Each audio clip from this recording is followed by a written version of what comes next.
Buenos días. Nos encontramos nuevamente para estudiar la palabra del Señor.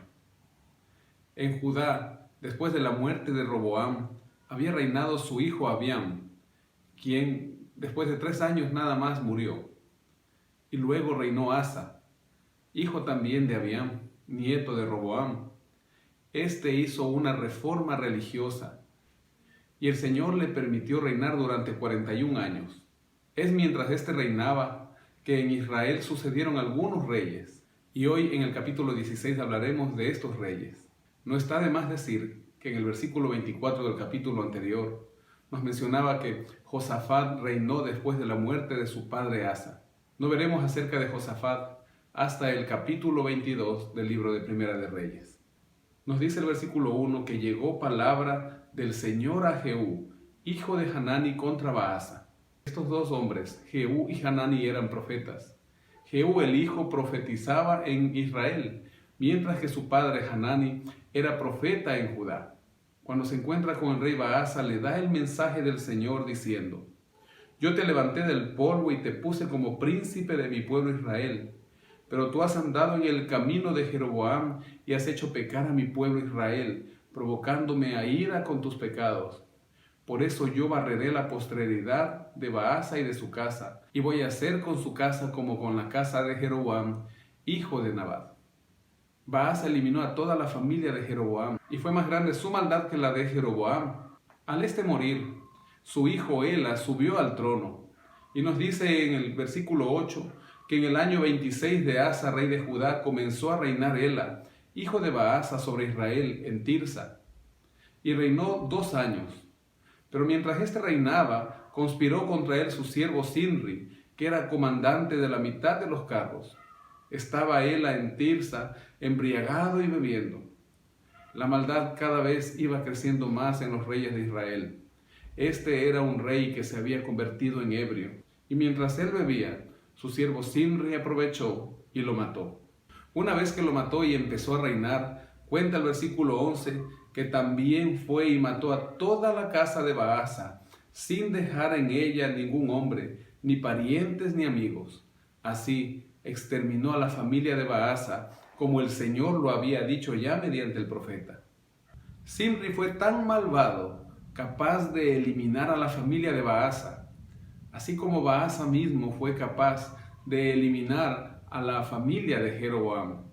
Estos hombres ya tenían la maldad intrínseca en ellos mismos.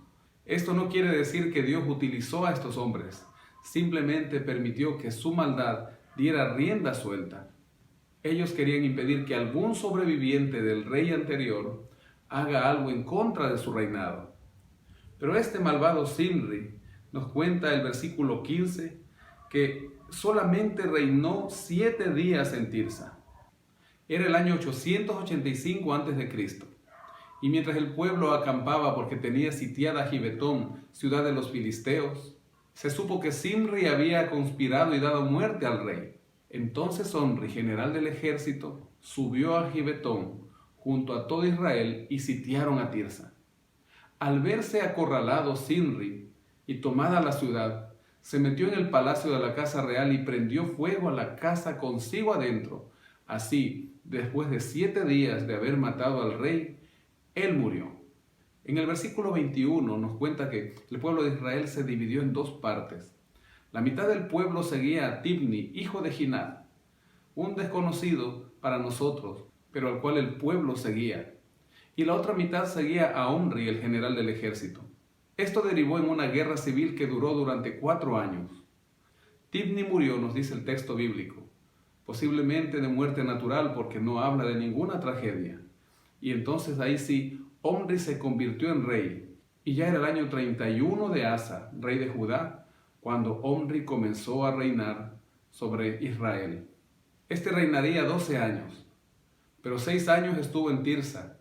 Y luego nos dice el versículo 24 que compró a Semer el monte de Samaria por 2 talentos de plata.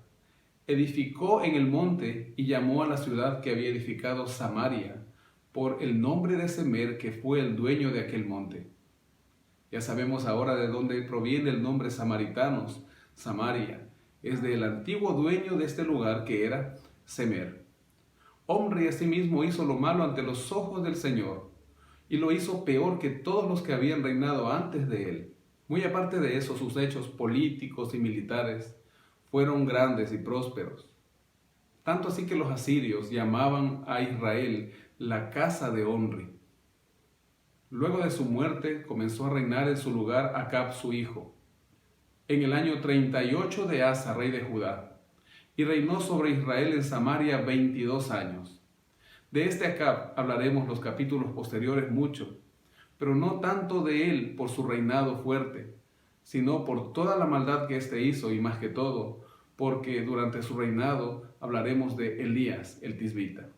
Dentro de la maldad que cometió, hizo aún más, porque de acuerdo al versículo 31, no le bastó andar en los pecados de Jeroboam, sino que tomó por mujer a Jezabel, hija de Ed-Baal, rey de los Sidonios. Jezabel quiere decir Baal exaltará. Era una mujer extremadamente idólatra, al punto que Acab llegó a edificar en Samaria un templo, en donde puso un altar de Baal. Los otros reyes de Israel tenían los lugares altos para que el pueblo adorara y no vaya hacia Jerusalén al templo. Pero este Baal fue mucho más allá, al edificar un templo y poner una deidad pagana para que el pueblo adore.